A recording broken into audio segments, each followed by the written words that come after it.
10th का result आ गया। Result के अंदर मार्क्स आए तो देखा कि साइंस के अंदर फिजिक्स, केमिस्ट्री, बायोलॉजी वाला जो पोर्शन था उसमें तो 100 में से 95 मार्क्स आए, और मैथमेटिक्स का जो पेपर था उसके अंदर 80 मार्क्स ही रह गए। तो सब ने डिस्कस किया क्या करें क्या करें क्या करें। अरे भैया ये तो मैथ्स में तो अच्छा नहीं है बच्चा, इसको ऐसा करते हैं, इसके बायोलॉजी वाले पोर्शन में सबसे ज़्यादा नंबर आए थे, इसको बायोलॉजी दिला देते हैं। और उसी समय वो बच्चा सोचता है कि अरे भाई चलो अब मैथ्स से छुटकारा मिला, इतनी बेकार चीज़ है, समझ में आती नहीं है, क्वेश्चन सॉल्व होते नहीं है, अब तो मैं सिर्फ फिजिक्स, केमिस्ट्री और बायोलॉजी पढ़ूंगा और सिर्फ साइंस पढ़ूंगा।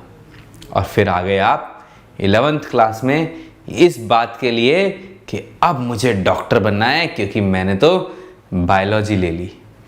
और फिर आया फिजिक्स और केमिस्ट्री और बायोलॉजी, और आपने देखा कि फिजिक्स का पहला चैप्टर, हे भगवान, अरे ये तो मैथमेटिकल टूल्स है, तो इसका मतलब मैथ्स यहाँ पीछा नहीं छोड़ने वाली।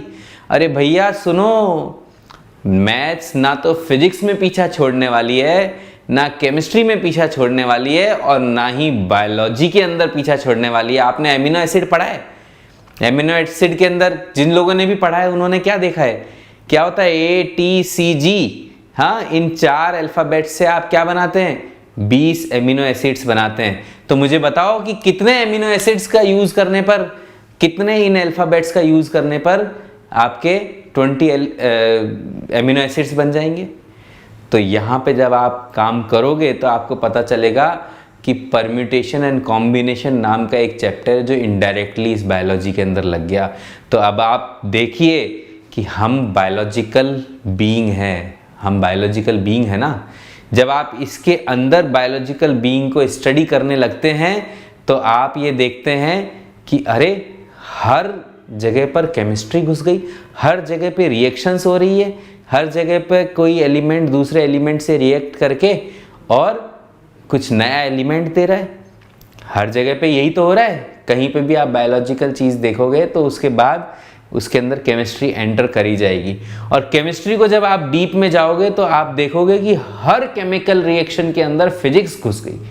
कहीं पे प्रोटॉन, कहीं पे न्यूट्रॉन, कहीं पे इलेक्ट्रॉन, ये सब जो है वो पूरी फिजिक्स उसके अंदर घुस जाती है। और जब आप फिजिक्स के अंदर और एंटर करके जाओगे तो पता चलेगा सब जगह पे मैथमेटिक्स घुस गई।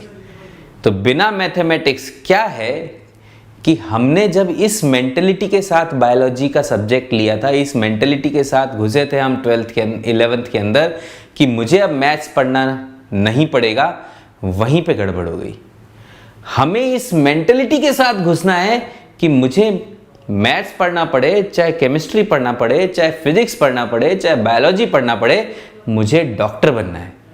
और अगर आप इस मेंटलिटी के साथ घुसेंगे कि हाँ मुझे कुछ पॉजिटिव करना है, कुछ छोड़ना नहीं है, कुछ छोड़ सकते भी नहीं है। अरे क्या एक चीज़ सीखने के बाद दूसरी चीज़ भूल जाते हैं या छोड़ देते हैं? अगर आप साइकिल चलाना सीख गए तो क्या आप पैदल चलना छोड़ दोगे? अगर आप गाड़ी चलाना सीख गए तो क्या आप साइकिल चलाना भूल जाओगे?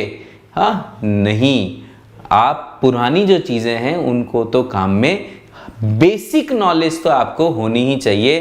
तो चाहे बायोलॉजी हो, चाहे फिजिक्स हो, चाहे केमिस्ट्री हो, मैथ्स हमारे हमेशा साथ रहेगी and it will always help you.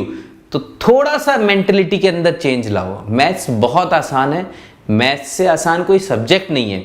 बस मेंटलिटी को चेंज ये लाना है कि मुझे जहाँ जहाँ पे जिस भी चीज़ की ज़रूरत है, केवल मैथ्स ही नहीं, कहीं पे इंग्लिश की भी ज़रूरत है। आपके क्वेश्चन भी उल्टे सीधे आ जाते हैं।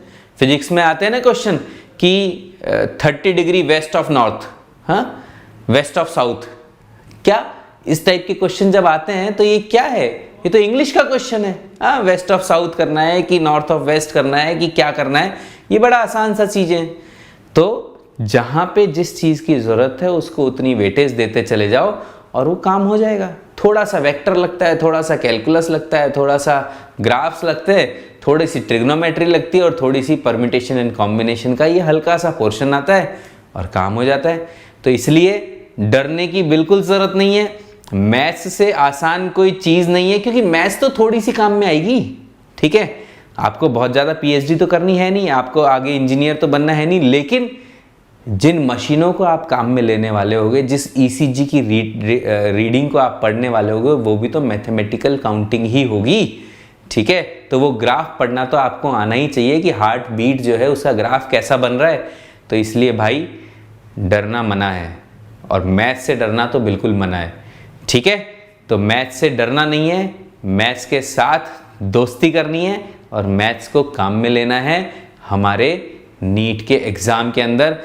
देखो, हम लोगों ने मैथमेटिकल हेल्पलाइन, मैथमेटिक्स जो टूल्स है वो बायोलॉजी के स्टूडेंट्स को कैसे काम में लेने, इसके लिए हेल्पलाइन तक बना रखी है। आप लोग उस टेलीग्राम वाले ग्रुप पे जुड़िए, बहुत सारे लाइव वीडियोस हम इन मैथमेटिकल टूल्स के ऊपर लेते जा रहे हैं। आप उन सबको देखिए और लगातार सीखते चले जाइए। नीट प्रेप का कोर्स ज्वाइन करिए और मैथमेटिक्स के डर को भगाइए, ठीक है। और अगर आपको इसके बारे में, कोर्स ज्वाइन करने के बारे में और ज़्यादा जानकारी लेनी है तो आप कपिल सर को कॉल कर सकते हैं 9667591930।